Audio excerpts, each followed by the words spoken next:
first of all, I would like to thank you for the opportunity to have this talk with you. By the way, I'm Grace Palanya. I'm a student of the La Salle University, Dasmariñas. And as part of our partial fulfillment of the subject service culture, we will try to discuss how someone can cope with the culture in the BPO industry. But before that, would you mind telling me something about yourself?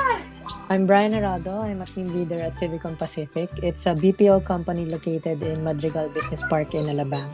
I've been with the business for almost 12 years now, but I started in the industry when I graduated from DLSUD back in 2003. Wow, you've been in the business for quite some time. That's pretty impressive. So, what account are you handling right now? I'm handling a non-voice account, and the service that we provide is business transcription. It's a team of 11 people. That's actually a big group you're managing. I thought BPOs are only voice accounts. So, there's also non voice. Can you tell me more about the differences between the two? Okay, to put it simply, a non-voice account is typically a job that do not require you to take calls. These jobs are usually for email support, chat support, or in our case, it's transcription. While a voice account are those that involves calling customers, which could either be inbound or outbound. I see. And have you tried working in a voice account as well? Yes, I've been a technical support agent before in a call center located in Makati. Cool. So you really have an extensive experience in this industry. So let's go back to when you were a newbie. What came to your mind first when you heard of BPO?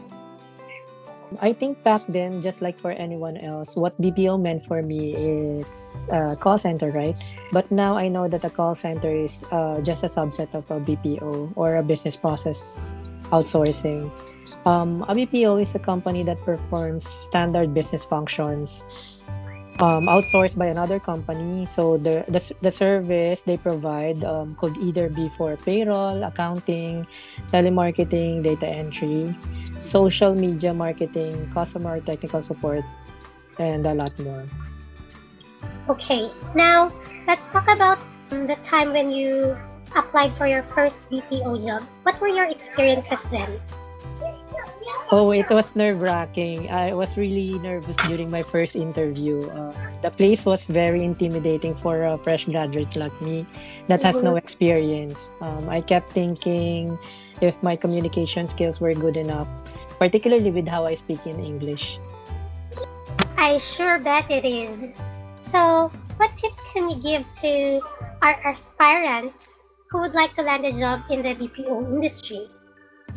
Well, I have a couple of tips for them. Number one, always be on time, never be late for an interview appointment. Remember that first impression lasts. Number Mm, two, dress professionally. Whether it's a video interview or an in person interview, again, you have to make a good first impression. And number three, be prepared. You can prepare answers for commonly asked interview questions and also prepare questions for the interviewer. You also need to research about the position and the company you're applying for. Number four, be confident. You should be confident with your answers. Believe it yourself, or the interviewer wouldn't believe it as well. And lastly, don't forget to thank the interviewer once the interview ends. right, I agree with you on that. Now, with regard to the qualifications, would there be a difference between what employers would look for in terms of the skills for a non-voice account and a voice account? Yes, that's a good question. Definitely it boils down with the soft skills and hard skills needed for the job. Soft skills relate to how you work or how you work with other people, which includes communication and listening, teamwork, adaptability, critical thinking, time management, work ethics, etc.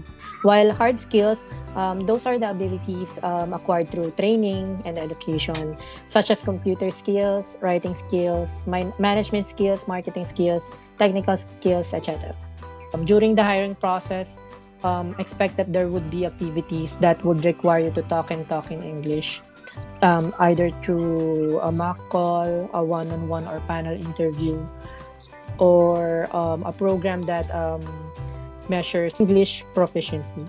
For non-voice accounts, they would usually just gauge you by how good your typing skills are, how well you can write in English, if you can multitask, or how fast you can do clerical or administrative tasks. Those are very useful information. And as a final question, what can you advise to candidates who fail to pass interviews or get a job in the BPO industry? There are multitude of reasons why you didn't get hired. Sometimes you wouldn't know it, but just learn from your previous interviews. Believe me, there would be a lot of rejections, so don't be hard on yourself if ever you fail an interview. Try to see what you did or said wrong. Maybe you're not just the right fit for the position the employer is looking for. So just try somewhere else. Perfect. Thank you so much. That ends our interview for today. I really appreciate your time. I'm sure our BPO aspirants would benefit from your advice. You're welcome. Thanks for having me. Bye. Bye.